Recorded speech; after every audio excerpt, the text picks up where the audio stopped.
Hello दोस्तों, the Acharya classes में आपका स्वागत है। तो मैं अमर सिंह आपको भौतिक विज्ञान पढ़ा रहा हूँ। भौतिक विज्ञान का अंशाल पेपर, इसमें मैं आज आपको बताऊंगा 2023 का पहला सेट 346 बीएस।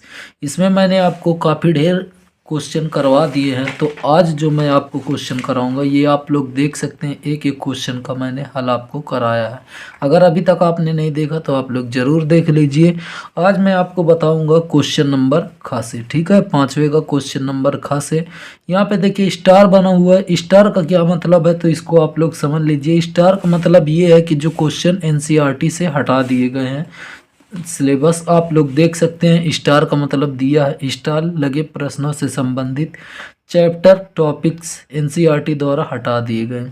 दोस्तों ये हटा दिए गए हैं ज़रूर, लेकिन ये क्वेश्चन पूछ लिए जाते हैं और काफ़ी महत्वपूर्ण है। तो चलिए आपको बताते हैं। देखिए क्वेश्चन क्या है। ट्रांजिस्टर क्या है? उभयनिष्ठ उत्सर्जक विन्यास का परिपथ बनाकर निर्गत अभिलाक्षणिक खींचिए। क्वेश्चन बहुत आसान पूछा था 3 नंबर में। बस ये है, आपको ये पढ़ा होना चाहिए। तो देखिए इसका आंसर आप लोग देख सकते हैं। ट्रांजिस्टर क्या है तो ट्रांजिस्टर को आप अच्छे से समझेंगे। दो समान प्रकार के अर्धचालक, ठीक है। अब आपको पता होना चाहिए अर्धचालक क्या होते हैं। तो आपको मैं बताया हूँ अर्धचालक, ठीक है। अर्धचालक क्या होते हैं तो अर्धचालक वे पदार्थ होते हैं जिसकी चालकता चालक से कम और अचालक से ज़्यादा होती है, अर्धचालक कहलाते हैं। अर्धचालक 2 प्रकार के होते हैं, ये भी मैं पढ़ाया हूँ।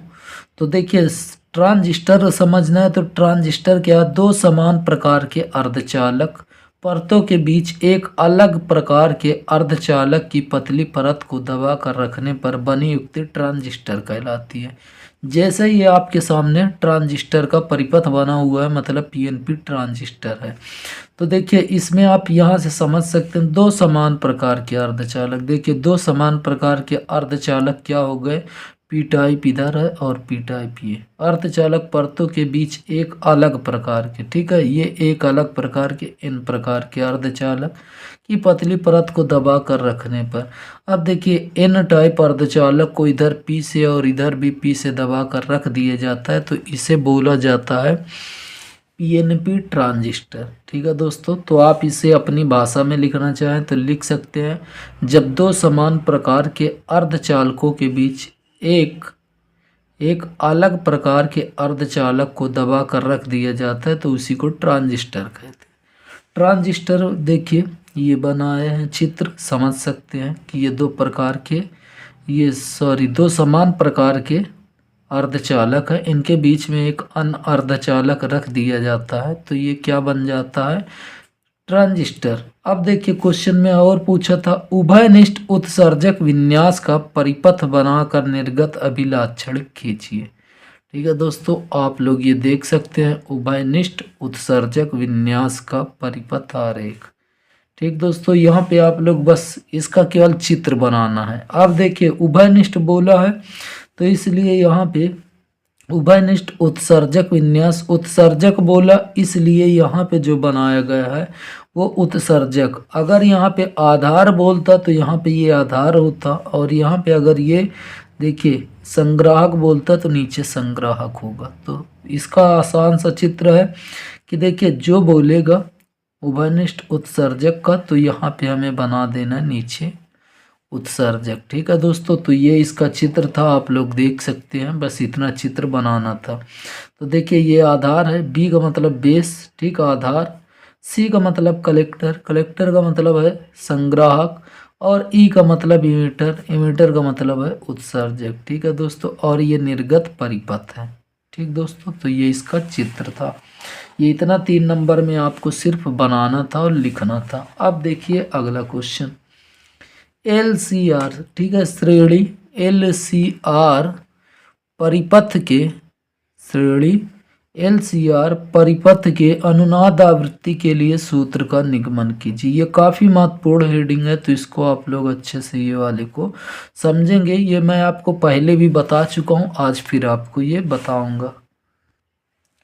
तो आप लोग देख सकते हैं सेट 7वें में, ठीक है दोस्तों, 2024 के सेट 7वें में ये क्वेश्चन पूछा गया था। 346 FY पेपर में प्रश्न नंबर चौथे का घ नंबर। ठीक है दोस्तों, ये 2024 में पूछा गया था। अगर आपने 2024 के सभी सेटों का सॉल्यूशन नहीं देखा इसी प्रकार, तो आप लोग इसी चैनल के प्लेलिस्ट में जाकर देख सकते हैं। तो चलिए इसका आंसर आपको दिखाते हैं और समझाते हैं, ये काफ़ी महत्वपूर्ण भी है। ये देख सकते हैं दोस्तों 2024 का ये सेट, ठीक है, 2024 में 7वें सेट का ये क्वेश्चन था।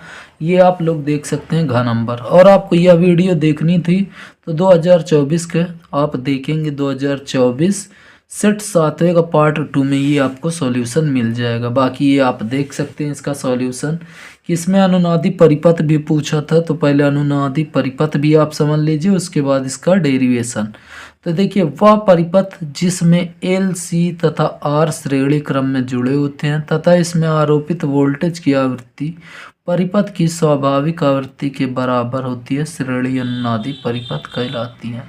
तो ये छोटी सी परिभाषा, इसको आप लोग याद रख लेंगे। देखिए क्या है, वह परिपथ जिसमें एल सी आर, ठीक है, कुल मिला के देखिए एल सी आर परिपथ जुड़ा हो।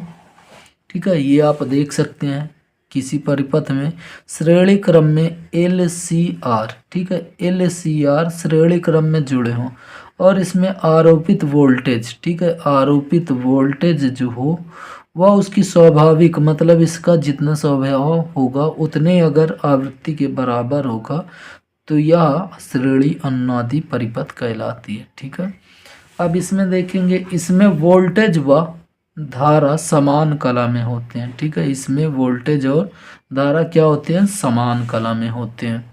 अब देखिए मेन यहाँ से क्वेश्चन आपका जो अभी पूछा था आवृत्ति के लिए सूत्र। ठीक है दोस्तों, तो आवृत्ति के लिए आप सूत्र देख सकते हैं। तो यहाँ पे सबसे पहले लिखेंगे, देखिए इसकी रचना कैसे लिखते हैं। माना किसी परिपथ में प्रेरकत्व L, ठीक है, धारिता C तथा प्रतिरोध R श्रेणी क्रम में जोड़े गए हैं। ठीक है, इसे चाहे ये आप ऐसे लिख सकते हैं, माना किसी परिपथ में प्रेरकत्व L की एक कुंडली, धारिता C का संधारित्र व एक ओमी प्रतिरोध कैपिटल R को श्रेणी क्रम में जोड़कर प्रतिवर्ती धारा स्रोत V बराबर V0 sin ओमेगा t से जोड़ा गया है। आप या तो ये लिख सकते हैं, दूसरा या तो आपको लिखना हो तो आप ऐसे लिख सकते हैं, माना श्रेणी क्रम में L, ठीक है, प्रेरकत्व L, धारिता C तथा प्रतिरोध R को श्रेणी क्रम में जोड़ा गया है और इसके साथ एक प्रतिवर्ती वोल्टेज, ठीक है, प्रतिवर्ती स्रोत क्या लगाएगा, V बराबर V0 sin ओमेगा t। ठीक है, तो आप ये लिख सकते हैं।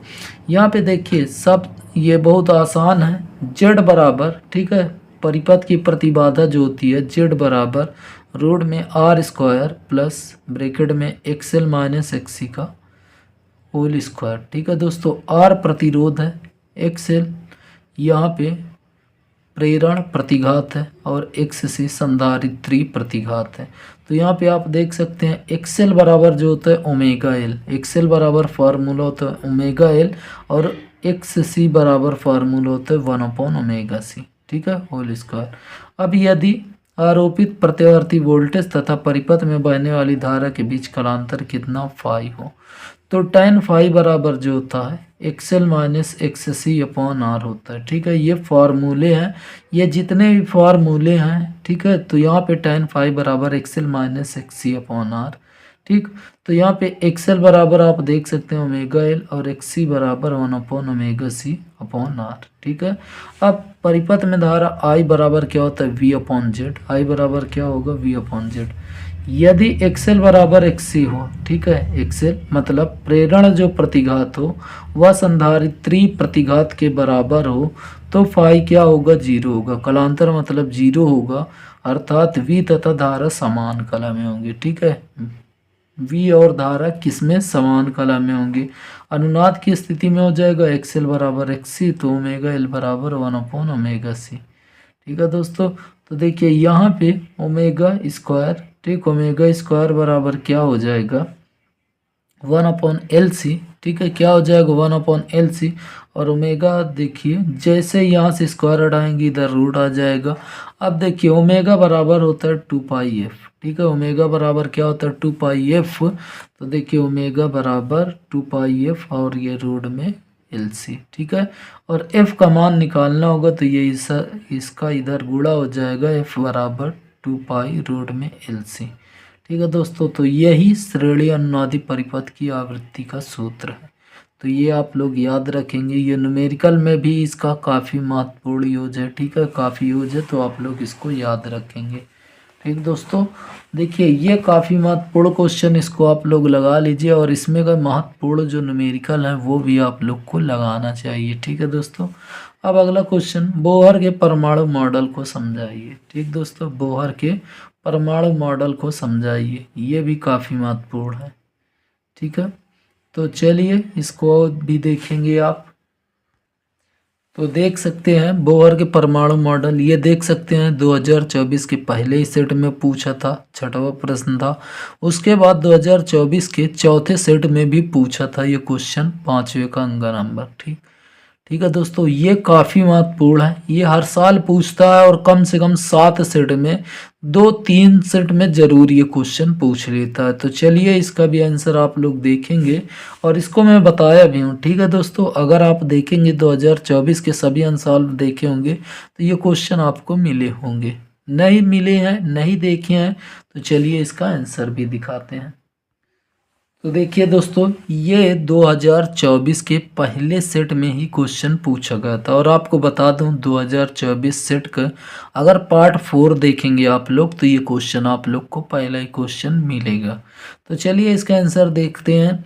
देखिए यहाँ पे क्वेश्चन का पूछने का तरीका अलग था, बाकी क्वेश्चन सेम है, आपको वही लिखना। बोर की क्वांटमीकरण अभिगृहित क्या है, इसका स्पष्टीकरण दे ब्रोगली। आपका यहाँ से यहाँ तक क्वेश्चन थोड़ा बदल दिया, बाकी ये क्वेश्चन वही लिखना है। तो देखिए नील्स बोर ने सन 1913 ईस्वी में प्लांक के क्वांटम सिद्धांत पर रदरफोर्ड परमाणु मॉडल की कमियों को दूर किया तथा निम्नलिखित अभिगृहित के रूप में अपना सिद्धांत प्रस्तुत किया, ठीक है दोस्तों। यहाँ पे आप अभिगृहित ना लिखकर ये सभी लिख सकते हैं, ठीक है दोस्तों। तो उसके बाद देखिए इन्होंने बताया कि अपने परमाणु मॉडल में इलेक्ट्रॉन केवल उन्हीं कक्षाओं में घूम सकते हैं जिनमें उनका कोणीय संवेग h/2 पाई का पूर्ण गुणज हो, ठीक है दोस्तों। तो आपको ये लिखना है, इलेक्ट्रॉन केवल उन्हीं कक्षाओं में घूम सकते हैं जिनमें उनका कोणीय संवेग h/2 पाई का पूर्ण गुणज हो। अतः बोहर के अनुसार परमाणु में कुछ निश्चित त्रिज्या वाली कक्षाएं संभव है, सबकी नहीं। इन कक्षाओं का स्थायी कक्षाएं कहते हैं। तो आप पहले इतना लिख सकते हैं इसमें, ठीक है। उसके बाद आप इसमें दूसरा पॉइंट जोड़ सकते हैं, जब इलेक्ट्रॉन इन सभी स्थायी कक्षाओं में घूमता है तो वह ऊर्जा का उत्सर्जन नहीं करता, ठीक है। जब इलेक्ट्रॉन कक्षा में अपने घूमता है तो ऊर्जा का उत्सर्जन नहीं करता, इससे परमाणु का स्थायित्व बना रहता है, ठीक है। ऊर्जा क्या होगा, अगर यहाँ पे देखिए ऊर्जा उत्सर्जन करेगा तो उसका स्थायित्व तो धीरे धीरे क्या होता जाएगा, कम होता जाएगा। उसके बाद आप लोग तीसरा पॉइंट देखेंगे, जब परमाणु को किसी कारणवश बाहर से ऊर्जा मिलती है तो उसका कोई इलेक्ट्रॉन अपने निश्चित कक्षा को छोड़कर किसी उच्च कक्षा में चला जाता है, ठीक है। परमाणु की यह अवस्था उत्तेजित अवस्था कहलाती है। इलेक्ट्रॉन केवल 10⁻⁻8 सेकंड तक ही ठहरता है, ठीक है दोस्तों। चलिए अब थोड़ा सा इसको मैं आपको चित्र के माध्यम से समझा देता हूँ, ठीक है। अब पहला पॉइंट आप लोग समझेंगे, ये इलेक्ट्रॉन जो है, ठीक है, ये जितने भी इलेक्ट्रॉन है ये केवल उन्हीं कक्षाओं में, इलेक्ट्रॉन केवल उन्हीं कक्षाओं में घूम सकता है जिसका कोणीय संवेग h/2 पाई होता है। पहला पॉइंट आप ये याद रखेंगे, इलेक्ट्रॉन केवल उन्हीं कक्षाओं में घूम सकते हैं जिनका कोणीय संवेग h/2 पाई होता है, पहला पॉइंट। दूसरा आप लिखेंगे, जब इलेक्ट्रॉन, ठीक है, जब इलेक्ट्रॉन ये स्थायी कक्षा में घूमता है तो ये ऊर्जा का उत्सर्जन नहीं करता, ऊर्जा का उत्सर्जन नहीं करता है, ठीक है। जब इलेक्ट्रॉन अपनी स्थायी कक्षाओं में घूमता है तो वह ऊर्जा का उत्सर्जन नहीं करता। तीसरा पॉइंट आप समझेंगे कि जब कोई इलेक्ट्रॉन, ठीक है, जब कोई इलेक्ट्रॉन किसी कारणवश बाहर से अगर ऊर्जा ये पा जाता है, ये बाहर से ऊर्जा पा जाता है तो ये अपनी कक्षा को छोड़कर उच्च ऊर्जा कक्षा में चला जाता है और ये 10⁻⁻60 सेकंड तक ठहरता है, उसके बाद पुनः अपनी ही कक्षा में आ जाता है। तो आप लोग ये लिख सकते हैं और समझ सकते हैं। ठीक है दोस्तों, उसके बाद देखेंगे आप लोग अगला क्वेश्चन। अगला क्वेश्चन क्या है, देखिए इसका अथवा वाला भी देख सकते हैं आप लोग। क्वेश्चन क्या बोला है, एक उत्तेजित हाइड्रोजन परमाणु के इलेक्ट्रॉन की ऊर्जा -3.4 इलेक्ट्रॉन वोल्ट है। इस इलेक्ट्रॉन का कोणीय संवेग ज्ञात कीजिए। ठीक दोस्तों, तो इसका भी आप लोग सॉल्यूशन देखेंगे। तो देखिए दोस्तों इसका सॉल्यूशन, ठीक है।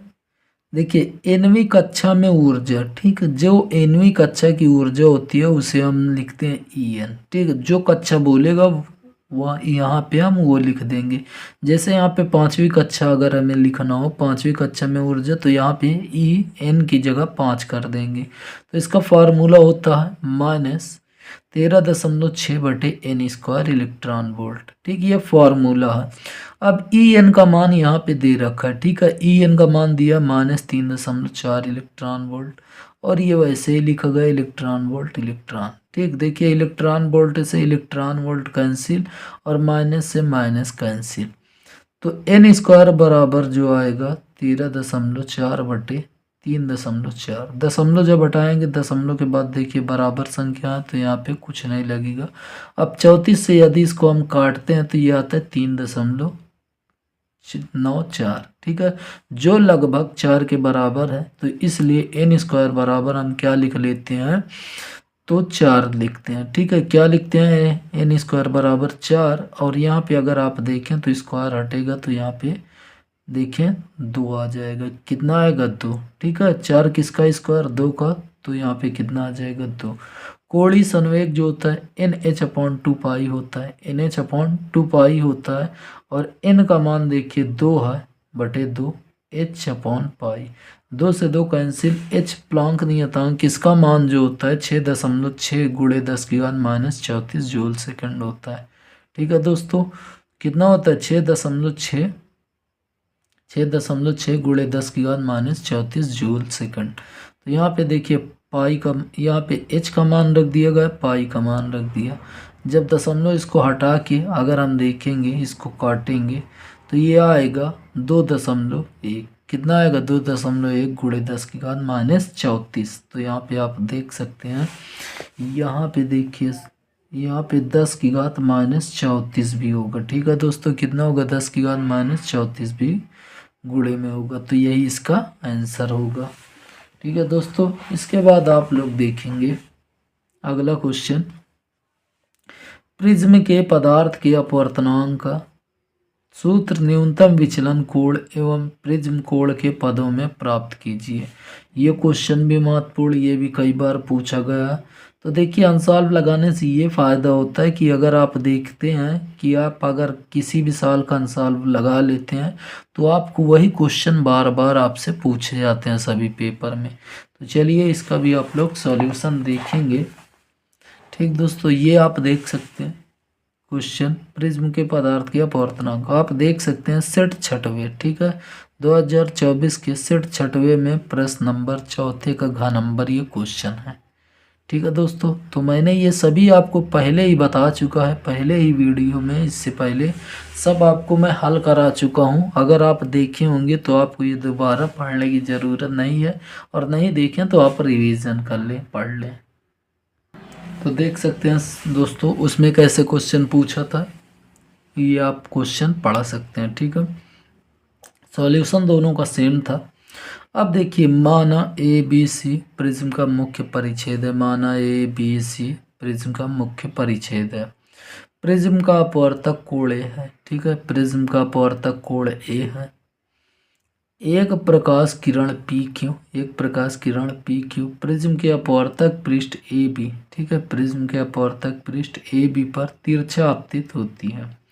जो अभिलंब MQE, ठीक, जो अभिलंब MQE ये अभिलंब है, ठीक है, की ओर झुक जाती है और QR दिशा में, और ये QR दिशा में अपवर्तित हो जाती है।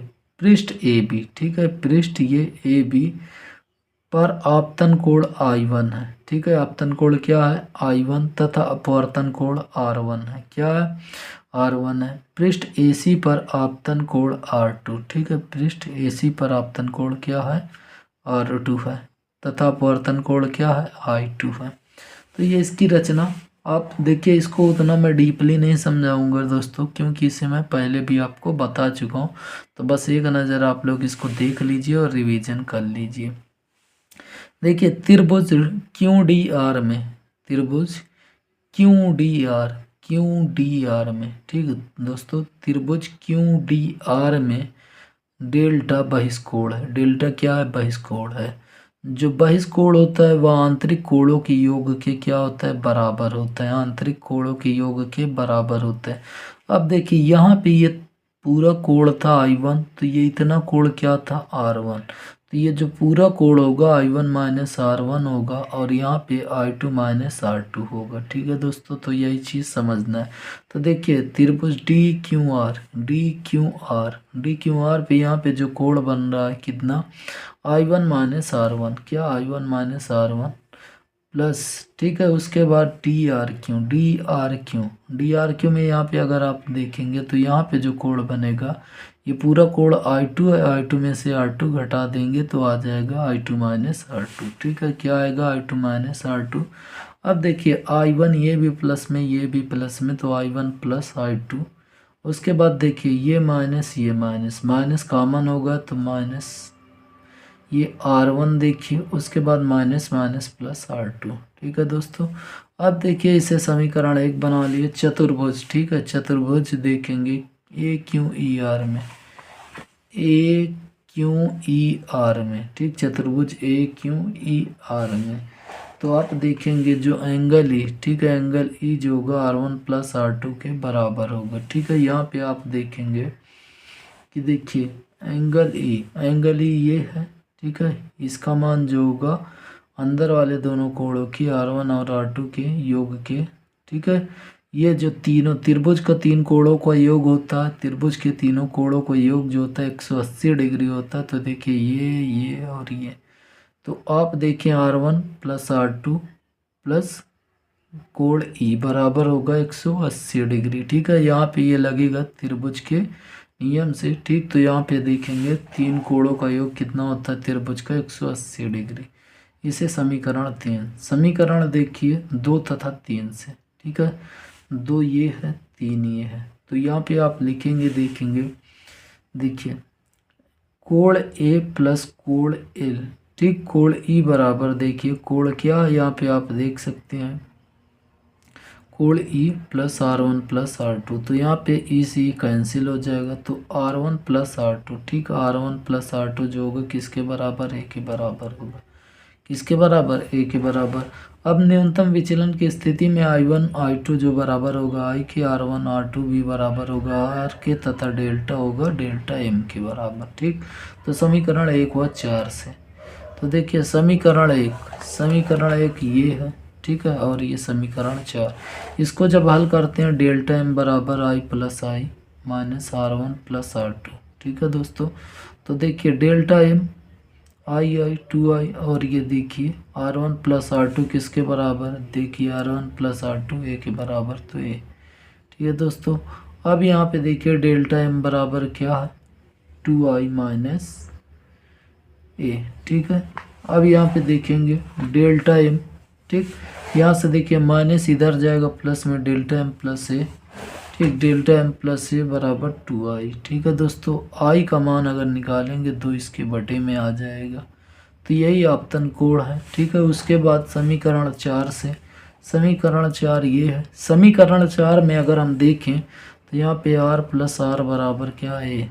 तो R और R ये 2R बराबर है, तो R बराबर क्या आ गया? 1/2, ये अपवर्तन कोण का मान। उसके बाद स्नेल के नियम से, स्नेल का जैसे नियम लगाते हैं, n बराबर sine i upon sine r, क्या होता है? Sine i upon sine r होता है। अब देखिए यहाँ पे बस मान रख देंगे, n बराबर साइन आई, ठीक, आई का मान क्या है?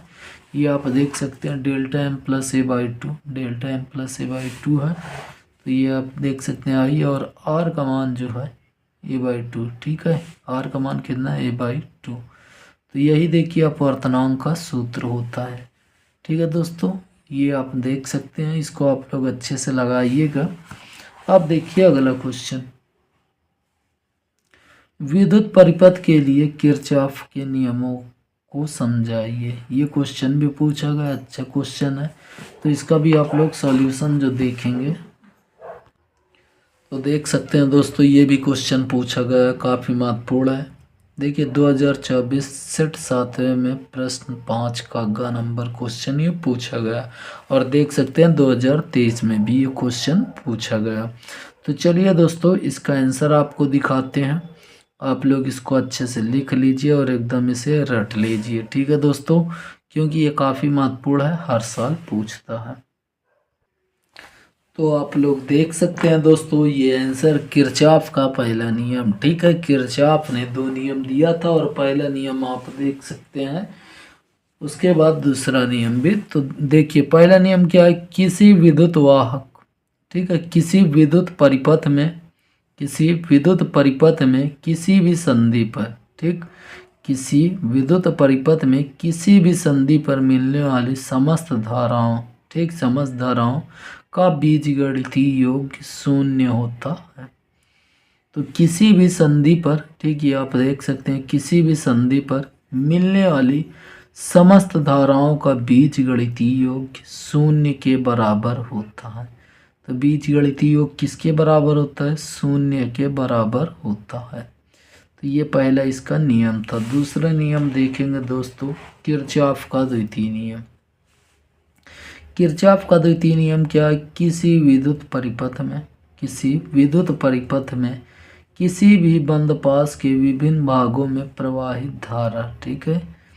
तो देखिए यहाँ पे किसी विद्युत परिपथ में किसी भी संधि के विभिन्न भागों में प्रवाहित धारा एवं संगत प्रतिरोधों के गुणनफलों का बीजगणितीय योग उस पास में लगे समस्त विद्युतवाहक बलों के बीजगणितीय योग के बराबर होता है।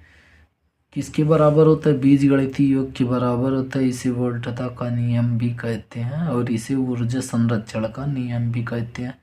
तो दोस्तों आप लोग ये देख सकते हैं, मैंने आज आपको कई क्वेश्चन हल कराए हैं। अगर आप देखेंगे तो इसमें नंबरिंग भी कर सकते हैं। मैंने ये 3 1 3 3 6 3 3 9 3 4 12 3 5 15 3 6 18 3 18 5 23, ठीक है दोस्तों। आज की इस वीडियो में मैंने आपको 23 नंबर का क्वेश्चन कराया। अगर आपको यह वीडियो पसंद आई है और आप ऐसे ही वीडियो चाहते हैं तो प्लीज़ इस वीडियो को लाइक कर लीजिए, शेयर कीजिए और साथ में चैनल को सब्सक्राइब कीजिए। तो फिर आपसे हम अगली वीडियो में मिलेंगे, तब तक के लिए दोस्तों जय हिंद जय भारत।